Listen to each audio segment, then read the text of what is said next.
Deviens monstrueusement offensif, c'est le nom de cette première règle. Et c'est stylé, n'est-ce pas? Ce qui est sûr, c'est que c'est l'une des plus grosses caractéristiques d'un entrepreneur à succès. Car lorsque tu te lances dans l'entrepreneuriat, tu te donnes juste une pelle et le but c'est de creuser le plus profondément possible. Et dans ce cas-là, il y a deux cas de figure. Il y a l'entrepreneur entre guillemets intelligent à qui on va donner une pelle mais qui va déposer délicatement sur le côté pour réfléchir à comment faire un tractopelle qui est ingénieux, qui peut creuser 10 fois plus vite, etc. etc. Et de l'autre côté, il y a celui qui est monstrueusement offensif et qui va prendre juste la pelle et commencer à creuser directement sans réfléchir. À votre avis, parmi ces deux-là, qui va réussir le plus rapidement? On aura tendance à penser que c'est celui qui est en train de réfléchir sur le tractopelle. Dans la vraie vie de l'entrepreneuriat, c'est pas du tout le cas. Parce que pendant que celui qui est intelligent va être en train de réfléchir sur les systèmes, comment améliorer les choses, conceptualiser la machine de A à Z, etc., réfléchir à comment ceci, cela, l'autre sera en train de creuser de plus en plus profondément de jour en jour. Au bout d'un mois, 2 mois, 3 mois, 4 mois, 1 an, celui qui aura été monstrueusement offensif aura déjà creusé un trou de plus de 100 mètres.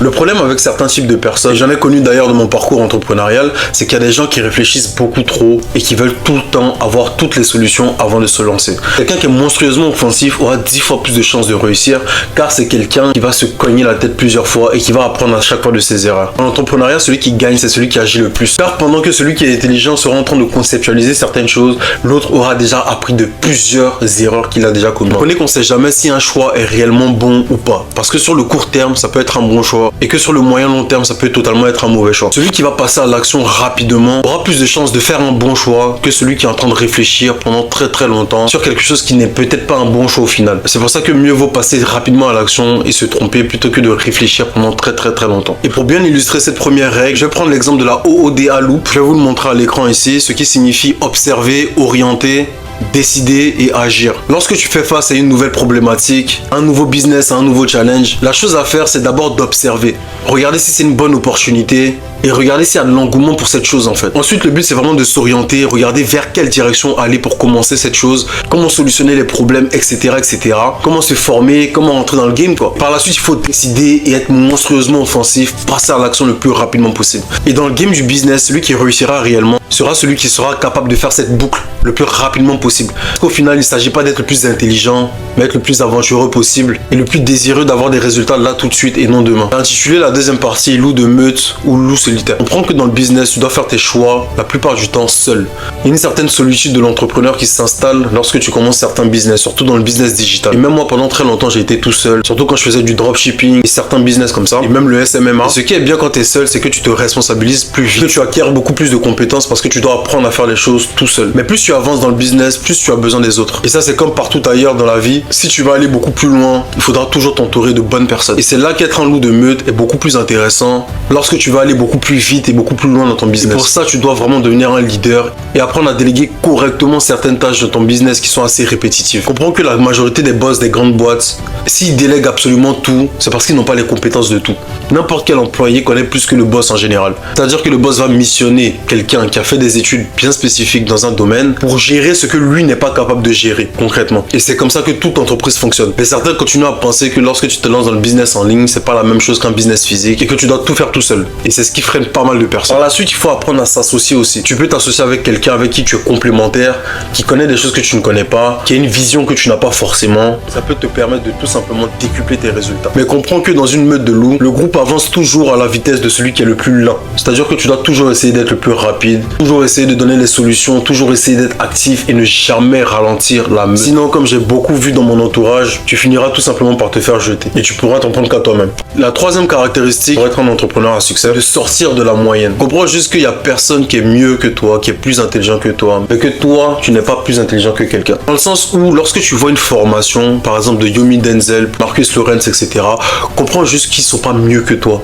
que tu peux faire beaucoup mieux qu'eux, et c'est possible d'aller chercher plus de résultats qu'eux. Dis-toi juste que c'est des êtres humains, qu'ils chient, qu'ils mangent. Donc si tu vas chercher ces résultats-là, tu pourras avoir exactement les mêmes résultats, voire plus. Et le problème de la plupart des gens, c'est que lorsqu'ils voient ces personnes, ils les adulent, ils pensent que c'est des extraterrestres, que c'est des surhumains, etc. Mais pas du tout. Le but, c'est de comprendre que la plupart des gens sont médiocres. Ils sont enfermés dans cette médiocrité. Aujourd'hui, c'est normal que la plupart des gens se dévalorisent sur les réseaux sociaux. Ouais, mais moi, je suis comme ci, moi, je suis comme ça, moi, j'ai mes faiblesses, moi, j'ai ceci, cela. Et qui ne cherchent pas réellement à devenir des meilleurs, devenir des monstres de productivité, à faire 10 fois plus que les autres, quoi. Toi, vraiment, si tu veux devenir un entrepreneur à succès, tu dois vraiment sortir de ce carcan-là et aller chercher des résultats que personne personne n'a tout simplement. Il faut réellement que tu sois monstrueusement offensif et que tu passes à l'action dans tous les aspects de ta vie. Que ce soit sur le plan du sport, que ce soit sur le plan du business, que ce soit sur le plan du développement personnel, que ce soit sur le plan tout ce que tu veux en fait. Fais toujours 10 fois plus que les autres. La quatrième caractéristique de cette vidéo, c'est développe une positivité illusoire.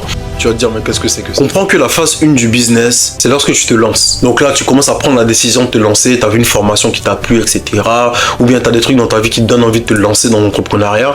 Tu mets de l'argent de côté, tu es prêt à te lancer. Là, tu dis à ta famille, à tes proches que tu veux te lancer dans un projet bien particulier. Tu es motivé, tu as la hargne, tu es prêt à mettre les actions en place. Et là, tu verras que tout le monde est avec toi, tout le monde te soutient. Et là, c'est facile à assumer parce que bon, tu n'as pas encore mis des actions en place, mais tu sais que tu vas aller chercher ces résultats. Cette phase-là est plutôt facile à aborder et ça, je pense que 90% des gens peuvent le faire. Mais la deuxième phase de l'entrepreneuriat est celle qui permet vraiment de voir qui sera un entrepreneur à succès. Parce que c'est là où tu comprends que personne ne réussit du premier coup.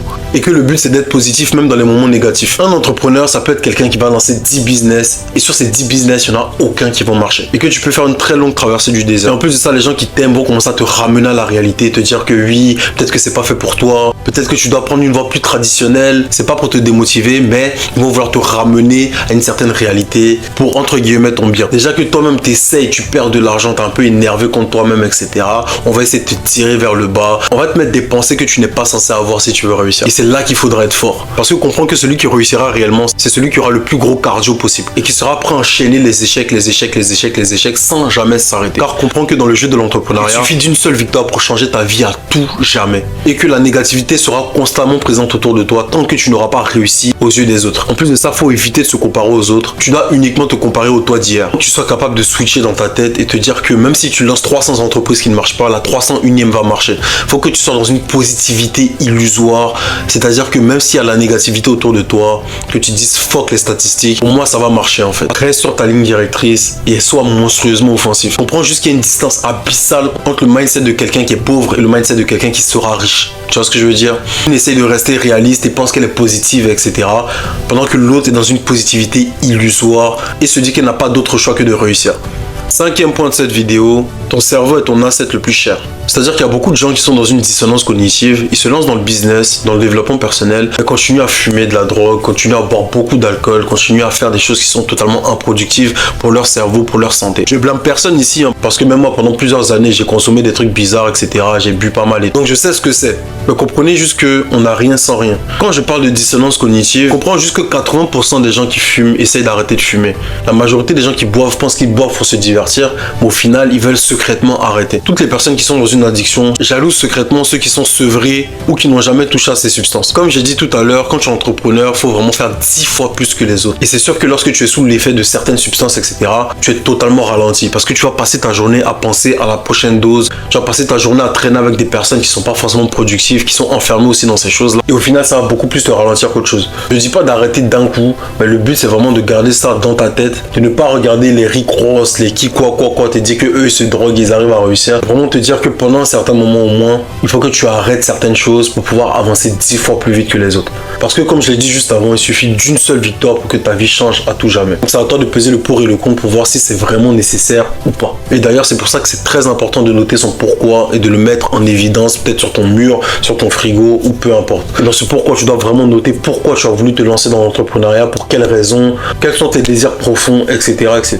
Le sixième point de cette vidéo, c'est que tu es un grand garçon. Comprends que dans l'entrepreneuriat et dans la vie en général, quand tu es un garçon surtout, le monde s'en bat les couilles de ta vie. On en a rien à foutre de toi, tu vois. On en a rien à foutre de toi. Peut-être qu'il y a des gens qui t'aiment, etc., mais foncièrement, on s'en bat les couilles de toi parce que tout le monde est auto-centré sur lui-même. Quand tu te lances dans l'entrepreneuriat, c'est encore pire. Tu es livré à toi-même, personne t'a envoyé là-bas. La plupart des gens se contentent d'un boulot normal, etc. Ils vont pas chercher du risque, etc. Toi, t'es assez fou pour aller te lancer là-bas, donc on va te laisser dans ta merde tout seul. Et le problème, c'est que depuis qu'on est petit, on trimballe une mentalité d'assister. L'école nous a conditionnés pour toujours lever la main, pour poser la question au professeur, toujours avoir une autorité au-dessus de nous, à qui on peut se référer, à qui on peut demander de l'aide, à qui on peut toujours s'accrocher. Et en général, ce truc-là, ça te suit lorsque tu travailles dans une entreprise et que tu as un patron, etc., etc. Tu es toujours assisté du début à la fin. Mais dans l'entrepreneuriat, c'est totalement différent. Surtout dans le business digital, tu es livré à toi-même. Et si tu n'as pas la capacité d'être quelqu'un de débrouillard, tu vas souffrir. Pour avoir déjà fait des coachings dans le dropshipping par exemple, 70% de mes élèves n'arrivaient pas à avoir de résultats. Pas parce que les informations que je donnais étaient mauvaises, mais juste parce que certains avaient un mindset d'assister. La majorité de ceux qui réussissaient dans mon accompagnement, c'était ceux qui arrivaient à prendre des décisions seuls et à être tout simplement monstrueusement offensifs par rapport aux informations que je leur donnais. Ils arrivaient à prendre des décisions seuls.